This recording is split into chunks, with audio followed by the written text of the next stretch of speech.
Here. Hey everybody, welcome to Wellness Week, Day 3, July 2021 edition.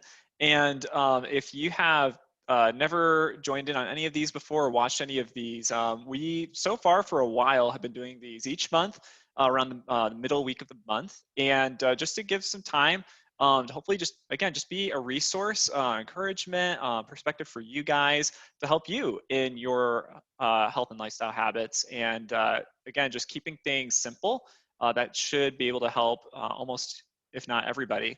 So I hope this is valuable for you today.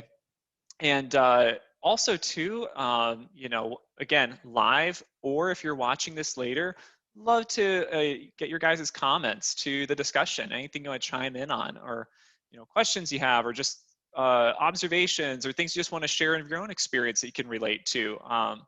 Anything you share. I'm sure, Dr. Bradley and the team, we say this, like, if you're experiencing something, I'm sure 5 to 10 other people in this group are experiencing that same thing too. So yeah, don't be shy on the comments. And then Natalie, who's joining us today as well, our other health coach, will be posting the challenge/question of the day. So if you posted that, we'll pass along any and all the resources or link references we may have discussed throughout this entire week's Wellness Week. So before I get ahead of myself though, so I'm Dan Tribely, a health coach at Epic Functional Medicine, and then joined with Melissa, who was a client / also our newest addition to the team. Addition, not addition. That's not a subtle pronunciation change there. It means very different things. Yeah, if you guys haven't met her, yeah, I mean, she's just always full of energy and just like excitement. And I really appreciate that. And Natalie as well, I should say, health coach, always, you guys always just bring an uplifting spirit to any conversation, discussion we have. So thanks for joining me today, guys. So we're gonna just jump in today, and part of me feels like there's a lot to cover that I'd love for us to cover. And part of me is like, if I go too fast, I'll be like, all right, I guess we went too fast. So, but basically today's topic is how to better digest our food and therefore have a happier gut. So I think tons of you guys have some kind of gut issue, one or the other, or even just some mild things like, yeah, it seems like I'm generally bloated, or in functional medicine, we talk about poop unashamedly. So maybe, we don't have regular bowel movements, or we're actually, technically we're constipated all the time, or the opposite of it. I mean, there's a lot of things, let alone thyroid conditions and other stuff, because it seems like you can argue everything starts in the gut, because that is the number one main system in our body that has a connection to the outside world, to then affect everything else internally in our body. So what we're going to do is I'm going to kind of break down for us a little bit of some educational things, like what are some observations we've seen, even with our private clients, and then an overview of digestion, keeping it simple, and then dive into what's one or two actually really simple things that are also just about free that we can do to help with our digestion. So that's always great, always a plus. And I'm going to do it in a little different order. I know a lot of times when we do these discussions or videos or other videos out there, it's like, here's these 5 tips and this will change your life. And then it's like, it's like, when are you going to get to the tips? It's like, wait until the end of this video. So in the spirit of not doing that, I'm going to, right at the beginning now, just say these 2 things could help you better digest and have a happier tummy and gut overall. Number 1 is adding at least 3 teaspoons, if not more, of some kind of acid in your day, be it citric acid from lemon juice, lime juice, or acetic acid from vinegars. All right, so you can do a lot more than 3 teaspoons. That'd be the bare minimum that we recommend to our private clients when following the Epic 5 diet plan, or if you guys have a copy of the Epic 5 shopping list from earlier editions we've done. Number 2 is something we call mindful eating, but specifically within mindful eating, we'll unpack that a little bit more today, but it's chewing. How thoroughly do we chew our food? Natalie, you're nodding your head because we had a couple Motivational Mondays, something we do for our private clients. Was there anything you wanted to say real quick? I saw you unmuted yourself. Yeah, I was just going to say that's one of my favorite things, because like you said, it's not something that we think about. You know, it's kind of like breathing. You know, we just kind of do it. It's pretty automatic at this Yeah. point, but you know, we can really benefit both in breathing and chewing by, you know, slowing down and just being more mindful of that. So yeah, Yeah. that's one of my favorite kind of points. So I just Yeah. makes me laugh. That's awesome. Yeah, one of the articles I read said like the average number of chews is 30. But that, it depends on the food you eat too. The softer texture, more water is in a food. Typically, the fewer chews you're going to need before it's kind of broken down versus something that's crunchier and also just therefore drier, that needs more water put in. It's going to require more chews. So anyway, so you can think about that. Like next time you sit down, eat a meal, count to 30 each time. See what it's like. See if you're like, this is insane. This is a stupid number of, of chews. It was time for that. I want to swallow after 10. Or if you're like, actually, yeah, it feels about right. So again, just those two things alone could make a big impact on your digestion overall, and even at the very least, like reduce some bloating, and also reduce the chance of undigested food particles in your stool, and therefore you're getting more nutrients from your diet. So there's a lot of things there. So that's basically the two tips, but we'll go back to them after a little education and just kind of unpack a little bit more of the why, because I know for me, it's like one thing to hear a tip, it's another thing to appreciate how that works so that feels a little bit more legitimate to even bother following that advice. So let's jump in. And Melissa, Natalie, if you guys, I'm going to walk us through some of the digestive dysfunction or things we've seen in the private clients that we worked with. So if you guys have other observations I don't cover today as well, I'd love to hear you guys chime in on this for sure. And you guys posting in the comments as well. But just a few things. I've noticed even just as I've been health coaching folks and as we've been working with a lot of private clients is a lot of times with gut issues, like when we do stool testing and or intestinal permeability testing, which basically is a test to look for the amount of like leaky gut a person has. We often see low stomach acid levels. We used to directly test for this with something called a HCl test, a hydrochloric acid test. It's not the most reliable, so we don't do that all the time these days, but it's basically where you take stomach acid tablets, essentially, and see how many it takes before you induce acid reflux. It sounds like terrible advice, but it's basically like, hey, I'm going to eat a meal, protein-rich meal, and take one of these capsules. And if within a half hour after I've eaten that meal, I feel a little bit of heartburn, then that means, hey, it probably means your stomach acid level is pretty good because you did too much. But if you're like, I needed 2 or 3 or 4 and I still didn't get any, then you're probably deficient in stomach acid levels. That's the approach behind that. So a lot of folks, they're deficient. There's also, along with that, or could be related, something called low elastase. So elastase is a pancreatic enzyme. So it's from our pancreas to help with breaking down foods. Breaking down fats can be one of them too. Ox bile, or not ox bile, bile in general helps with breaking down fats. Ox bile is a supplement that can do that. That's where that came from. So please excuse me there. So elastase is something we see all the time where, at least the labs we look at, forgive me, I don't remember the unit of measurement. I just remember the number. But a lot of folks, lab normal is 200 or greater, but really solid normal, like what we look for is at least 500 or more. And a lot of people fall definitely below 500 and a number of people even below 200. And it's really deficient in elastase. So they're not releasing the stuff to break down food very well. So that's going to leave us feeling more bloated, not getting as many nutrients, having stool issues, all kinds of stuff, feeling, gassy or just kind of, uncomfortable in our gut.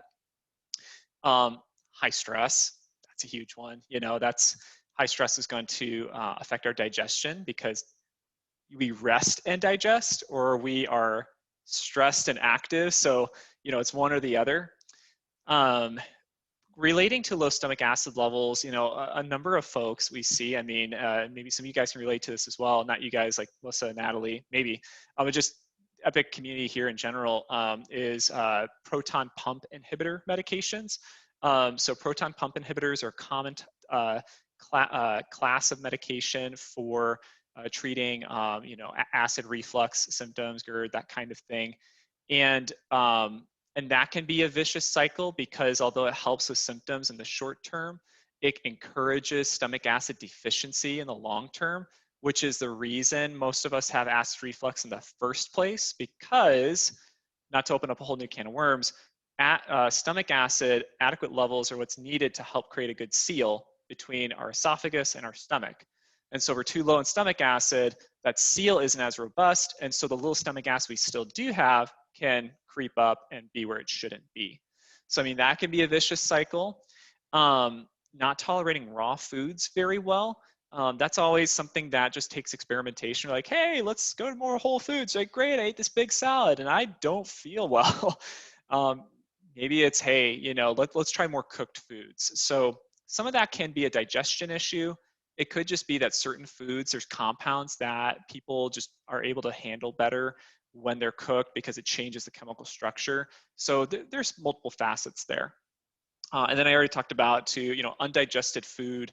We can tell that, things are not breaking down when we look back, at the toilet and see the results, right? As Dr. Terry Walls likes to talk about, how's your gut? Just turn back and take a look at your poop, is something she loves to say in her book and in different lectures. So that's just a few things of some patterns we've seen a lot of folks when it comes to digestive dysfunction, either to a lesser degree or to a greater degree.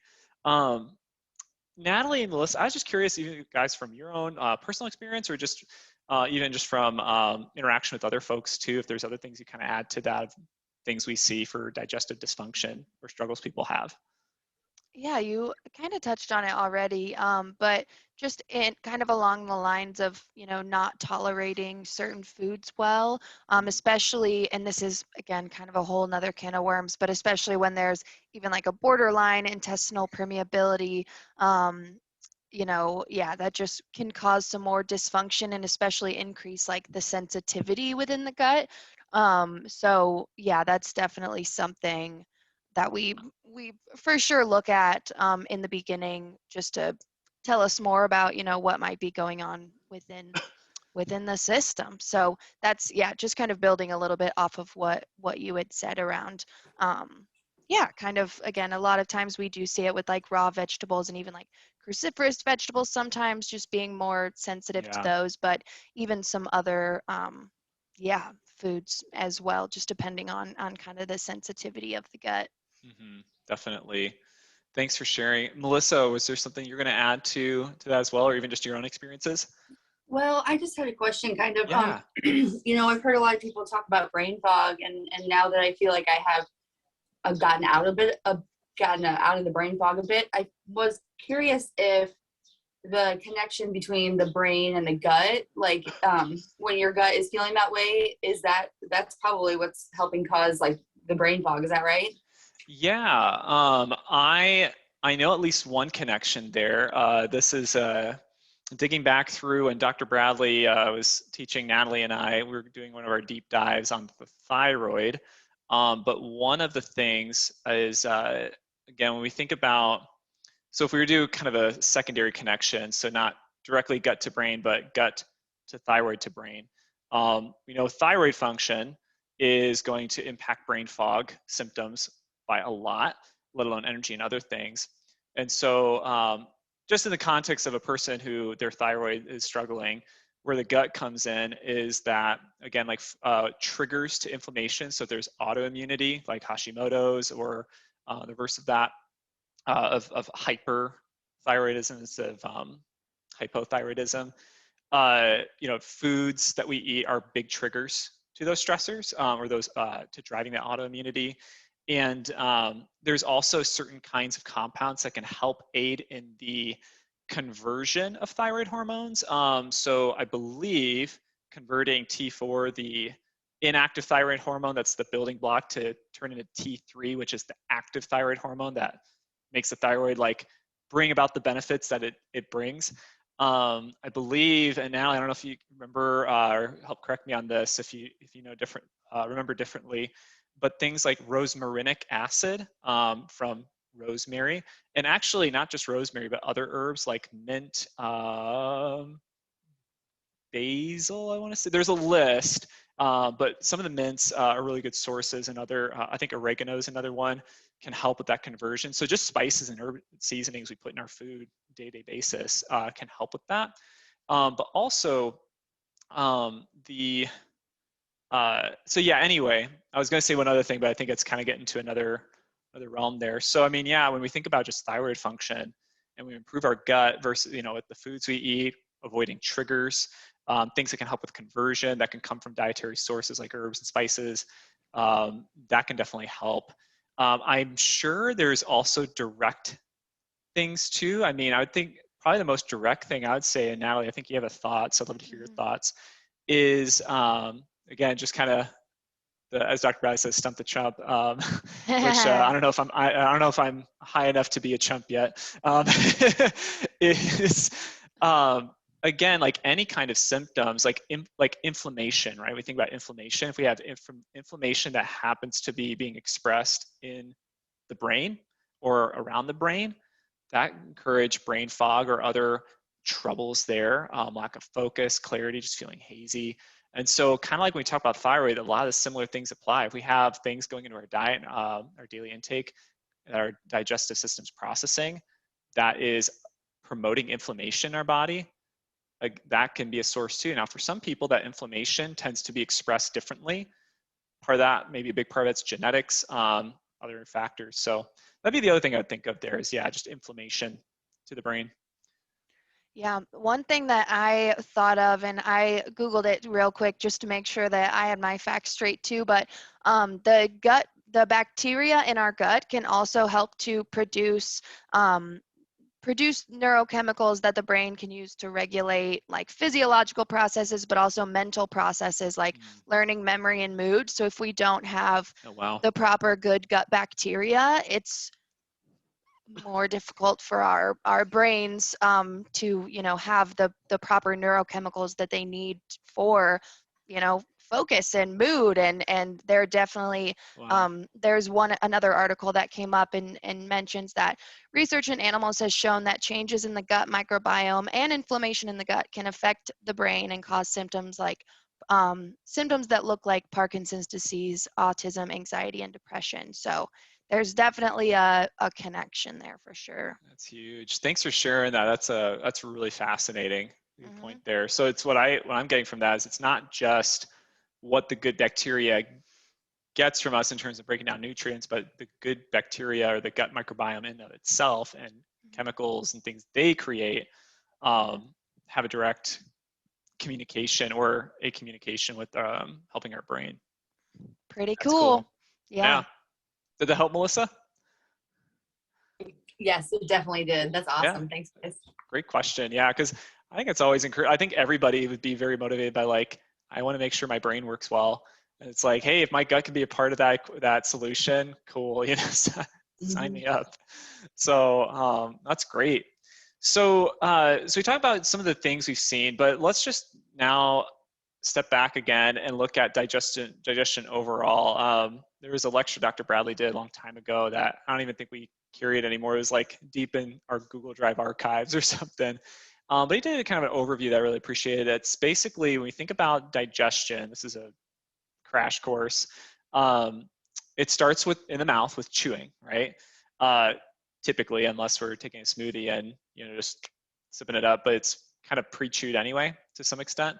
When we're chewing, we're releasing saliva, and that action, the releasing saliva and the chewing, somehow our body uses that signaling to tell our stomach, hey, let's gear up and get a little bit more stomach acid kicking in. Food is coming imminently, right? And so there is an uptick in stomach acid in digestion versus just when we're at rest or not actively eating and digesting within the stomach. So we get more stomach acid, which is then going to break down the food, those initial stages. So that's important to break down the food more. And also, stomach acid is used as a signal down when we start getting to the intestines and telling the pancreas to release digestive enzymes, such as elastase, I mentioned earlier, and also triggering helping to communicate and trigger our release of bile, which further aids in breaking down things, especially fats. And so, so that, again, kind of a chain reaction there, right? Saliva, chewing, more stomach acid. Stomach acid helps secrete the enzymes and bile. And then we're getting to the intestines, and we have our probiotic bacteria and these enzymes, and they're breaking things down further, so on and so forth. So when we think about some of the digestive issues we see in people, even going back to the very beginning of how's the stomach acid level doing, if their stomach acid level is not as good or as robust, just for a number of reasons, whether it's medications or a lot of times it's not medications. Plenty of people are not on any kind of medication that would be affecting their stomach acid levels, and they're still low. Chronic stress being one of them, right? And so all of those things, it's a domino effect. If you're not producing enough stomach acid, you're getting less signaling for your digestive enzymes, and you're not breaking down your food as well. And then you get these, gut issues and symptoms. And so going back to what can we do about it? Again, going back to the beginning, those 2 tips we talked about, more acids from a dietary standpoint, and chewing. Mindful eating through thorough chewing. We're starting at the beginning, right? That is not where the stomach is, somewhere over there. We go. So that's the main thing there. So actually, Natalie and Melissa, you guys want to share a little bit about kind of our recommendations, a little bit more about acids, and when we talk about that in the EPIC diet? Yeah, sure thing. So within Cool. The EPIC 5 diet, we often talk about pillars, and within the EPIC 5 diet, of course, we've got vegetables, proteins, fats, we've got some berries in there, and then healthy acids. So there's a variety of healthy acids that are great options. Of course, like lemon and lime juice are some of the first things that come to mind. A lot of people also enjoy, of course, apple cider vinegar. Really, a lot of the organic, like even white or dark other vinegars can be great healthy acids too. Even things like fermented foods, which again, that's kind of a whole nother thing there. But in terms of like how much to incorporate when thinking of like lemon lime juice or apple cider vinegar, and Dan kind of touched on this too, a great minimum would be at least 3 teaspoons. So maybe like incorporating a teaspoon within each meal or before each meal or throughout the day, as you can. But honestly, a lot of people will do, even upwards to 3 tablespoons in a day. So yeah, there's a nice kind of, definitely like a kind of the minimum effective dose, if you will, again, would be about a teaspoon or 3 teaspoons total in a day. But again, I think most people probably do more than that. Yeah. In fact, even in our, what we call the Epic Green smoothie, it's a, kind of a detox smoothie that we talk about with our private clients, maybe have at some point in the past in this group, this Facebook group. I think in that recipe, we suggest 1 tablespoon, so that's 3 teaspoons already of like lemon juice. And then sometimes we recommend more than 1 of these smoothies a day. So yeah, I mean, if you're following that, you easily could be doing plenty of acids as well. You're right. Go ahead, Melissa. So I just wanted to share how I get my acids in, and That'd be great. I'm not a huge fan of fish, and so, but I am now because I put so much lemon juice on it, and then I actually like it really does kind of like cut down on the fish taste, and then also I de-dip it in tartar sauce. And again, I never ate fish before. I worked at Red Lobsters for a long time, and I eat fish every day for the most part now, like at least 5 days a week. So that's one way I get it in, and then also the smoothies. If you put enough of it in there, I mean, you really can taste the lemon, which is nice because, I mean, water in a smoothie is great, but having that little extra taste. So that's the way that I get it in every single day, and it's not a problem at all. And that's kind of like almost like habit stacking in a way, right? Like what can you add that lemon to or that acid to with what you eat throughout the day? And that's kind of what I did to not have to think about it anymore, right? Just kind of incorporated it that way. So that's great. I love that for you. It was like, hey, it's not just one more thing I have to like put into my day. It's like, hey, it actually opened up more options for variety in my diet. Like I now can enjoy fish. Yeah. I can relate to that one too. I mean, I already like a lot of fish, but I never really tried sardines.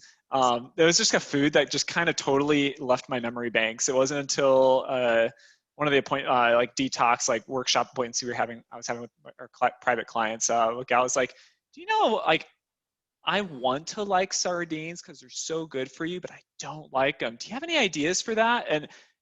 And this was within this past year. You know, I've been health coaching Epic for over 3 years now. Within this past year, somebody asked that, and I was like, I totally forgot about sardines even being a thing in the world, in the universe, because I think you just kind of block it off as like nobody likes this or eats this, which is not true.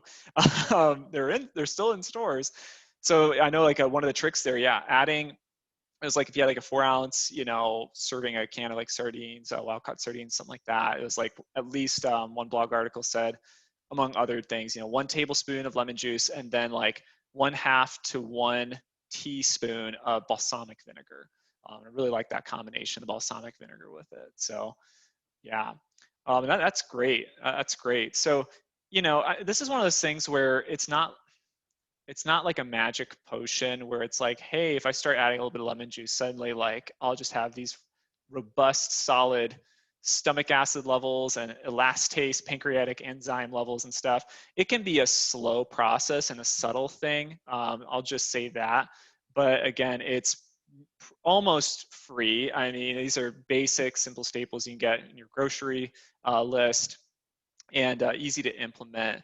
That usually is not going to be a harmful thing. You know, I think the exception would be if you have a very sensitive, currently struggling with acid reflux and stuff. Again, it's that weird, tough balance of, you know, not wanting to put acidic things in to aggravate the current environment more, even though, and then making some changes long term. So it depends, but assuming you don't have active, rough, you know, acid reflux and stuff, you know, incorporating that, again, it can't hurt. So well, cool. Thanks for sharing, guys. So that's for the acids. And then as we start to get towards the end of our time here, just talking about, love to chat just a little bit more about mindful eating.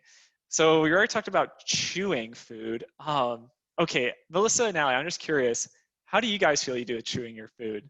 Or is it something you like paid attention to recently or have any thoughts on?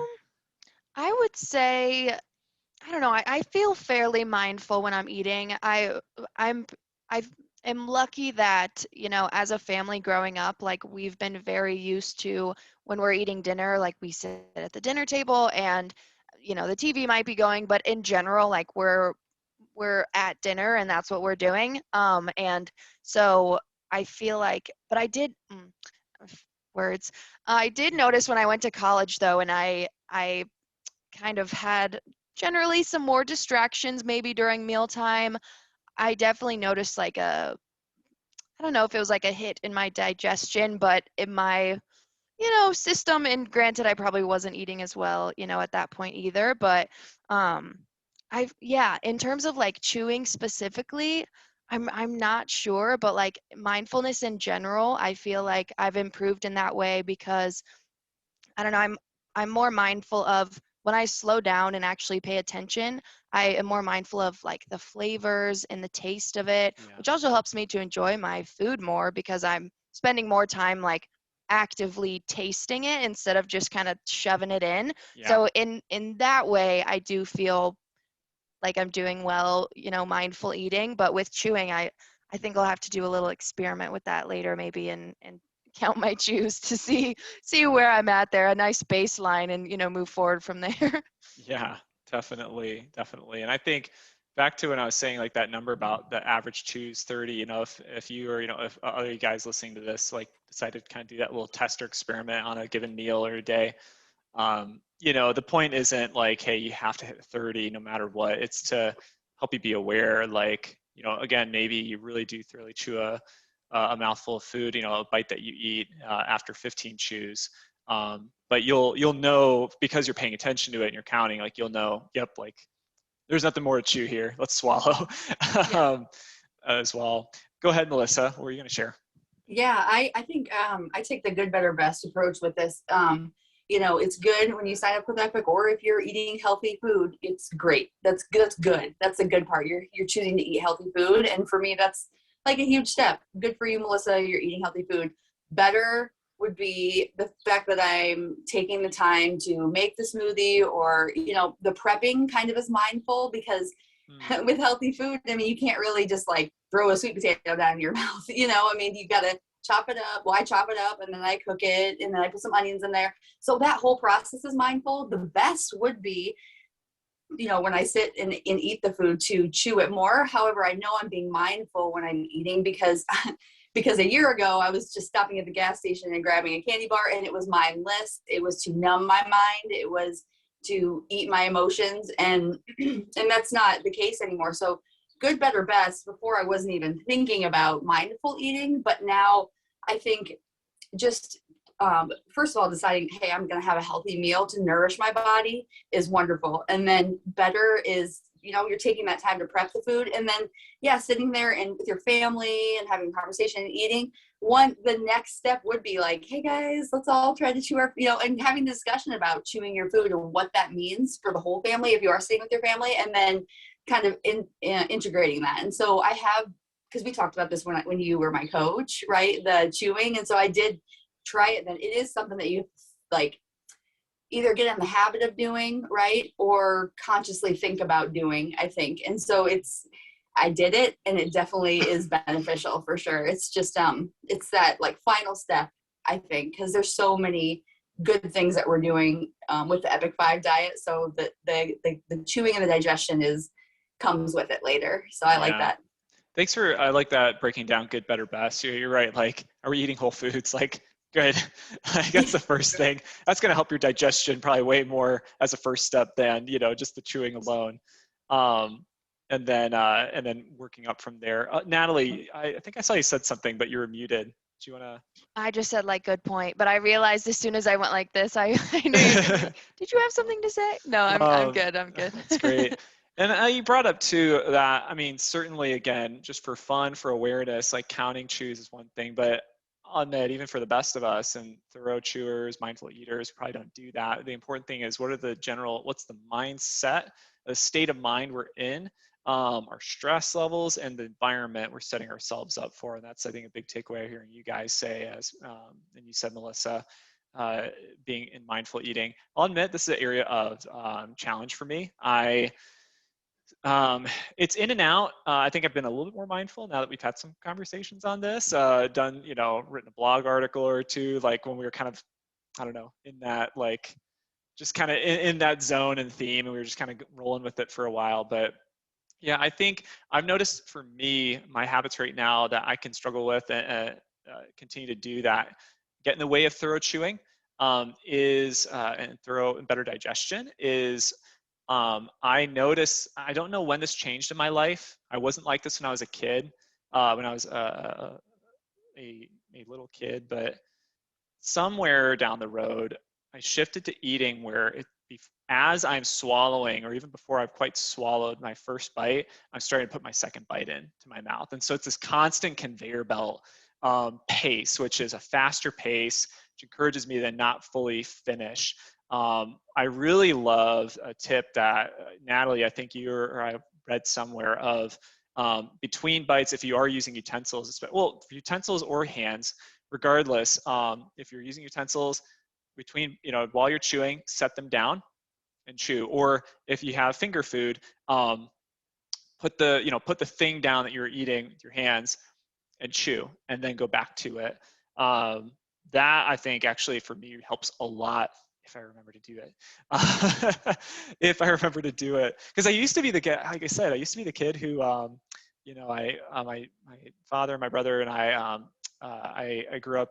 So I grew up in Japan for a time, and so the main way to commute was trains, and there were always little convenience stores and stuff that had little, snacks and stuff. You could buy a pack of M&Ms or Snickers bar. Snickers my favorite. I mean, there was always my favorite thing. And every once in a while, my dad we would get one. We each got our little candy bar, and I would be maybe halfway done with mine by the time both my brother, he's about 3.5, 4 years older than I am, and then my dad are finished theirs. And like, you're still finishing yours? And then I would just, like a smart aleck, just be like, I'm savoring it, and I'm like, somewhere down the road, I stopped savoring food. I don't know when that happened, But I think that is something that, you're not alone in that. Like, we've just kind of naturally get used to not savoring our food as much. But if we can just kind of flip that switch or work to, be more mindful during the act of actually eating it, I would argue that you enjoyed that Snickers bar more than your brothers did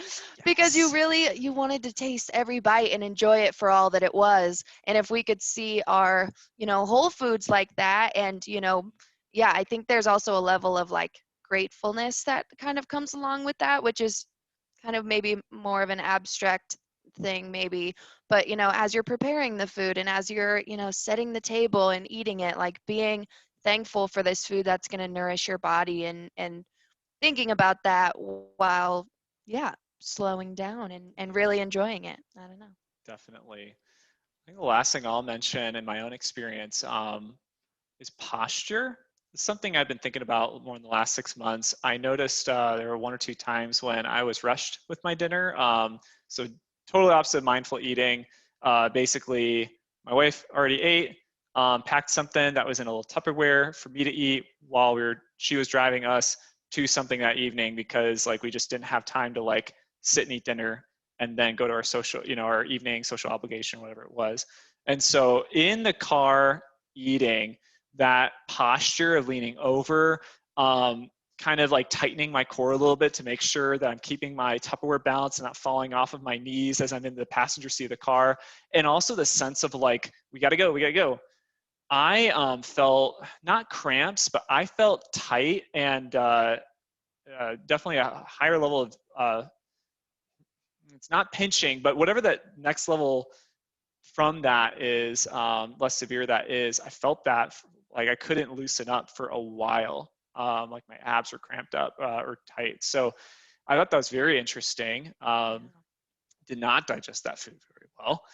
And even when I'm at the table, like, and I'm not in that situation, but when I'm at the table and I notice if like my chair is scooted out a little bit more, and so I'm hunched over a bit because I'm like making sure to eat over my plate, I'm kind of cramping up my gut and my core in general, versus if I kind of get into kind of like a, you know, lean back, relax, and we're eating, like it feels better for me. That's just something personal I've experienced, something to think about. So Yeah, I have a yeah. couple of stories that relate to that. One of them being, which I didn't think about it until you talked about like the hunched over the table. When I was in daycare, when I was a kid, she was really strict about us not putting our elbows on the table. And like, it didn't like, I just thought it was kind of a rule. But thinking about it now, like whenever I have my elbows on the table, I am not in proper posture. Oh, And that's like really interesting related to that, but also kind of like your story, eating on the go and just, feeling like you have to get through it really quickly. That happened to me last night. I got home from work and I had to take my niece to her house. Long story short, I ate in like 5 minutes, and I mean, it was good. It tasted good, but like I wasn't really paying attention to it. I didn't really have time to yeah. appreciate it. But last night I did notice tightness, and this is way TMI. Maybe I shouldn't go there. We're already Up talking to about you. poop. No, I'll go there. Let's do it. A bowel movement this morning. It wasn't pretty. I could tell that my food, I did not digest it as well overnight, and Yeah. lesson learned. And I love that. I just shared that with almost 5,000 people in this group. But hey, Woo! if it takes me sharing that gross story for you guys for that point to hit home, then it was worth it. So I yeah, I just wanted appreciate you, to, you doing that. yeah, Yeah. of course, you're Because a welcome. lot of people are uncomfortable talking about that, even though, again, the gut is like central to like everything. Right. And so when we don't talk about really important things, then, we're not going to get better. Or we're going to feel isolated, misunderstood, like there aren't other people who go through what we go through. So Right. I appreciate you sharing the Yeah. TMI there. That's awesome. So, You're welcome. well, cool guys. Well, yeah, that's our discussion for today. Melissa and Natalie, thanks for keeping me company on this call and chiming with your own experiences as well. So just to recap again, If there's just a couple of simple things you can do if you aren't already doing this, it's more mindful eating through the things we talked about today, or thorough chewing, and then incorporating some extra citric and or acetic acid via lemon juice, lime juice, and vinegars that will help with your digestive power and therefore your gut issues and overall gut health. Therefore, overall health, because the gut's gonna, our nutrients and all that is gonna connect everything else. So our challenge and question of the day that Natalie will post soon after, encourage you guys to participate, share the wealth with everybody else, and also challenge yourself, set a next step and grow. The challenge is add in 1 tablespoon per day or more of lemon juice, lime juice, or apple cider vinegar into either a glass of water or into your meal directly. So that you can either do that or count to 30 chews with each bite you take for one of your meals this week. So, I mean, if you want to do both, great, but pick one of those two and see how it goes. See how it feels, or if you're doing the acids, how does it taste? That's our challenge for you guys this week. Our question of the day, love to hear your thoughts on, participate in, is either, what ways do you like to incorporate these acids into your day? So you can share your ideas with the world. Or what do you notice about how you feel when you're mindful and relaxed when eating versus when you're distracted and rushed? So love to hear your guys' own experiences on that. Because again, the more we hear from other folks' their own experiences, you might inspire somebody to consider something or be able to relate in a way and go, oh my gosh, I'm not alone. Go ahead, Natalie. I just wanted to remind everyone, of course, Wellness Week is going on. Through the rest of this week, we're live at 1 o'clock each day. Yep. But next week, Dr. Bradley is hosting a live interactive webinar, again, on the 22nd, which is next Thursday at 1 p.m. We've been posting about it. We'll continue to post about it. I just wanted to give it a little lip service here. Just Awesome. a reminder, yeah, you do have to register to join. So make sure that you register so you can save your spot and join us next week. Woo, woo. Thanks, Natalie. Totally forgot about that. So I also do want to apologize if there have been folks commenting live on my Facebook. It says, sorry, we're having trouble playing this video. I don't know if that affects the comments. So if so, I apologize, and that's why. But I think, Natalie, you're saying we're good. So yeah, I've got it up, and yeah, I don't think we've gotten any comments. Cool. The video is still going, so I think we're okay. It's just me then. All right. That's what Hopefully. I was hoping for. Sorry. Cool. Well, everybody have a great day. Thanks for hanging in there for a little bit of a longer discussion today. I think it was a really good one. And tomorrow, Natalie's going to be leading the charge on sleep. Is that right? Yes. Improving sleep quality and routine. Cool. So join her for that. And we will see you guys later. Awesome. Bye-bye. Awesome. Bye. Hey guys.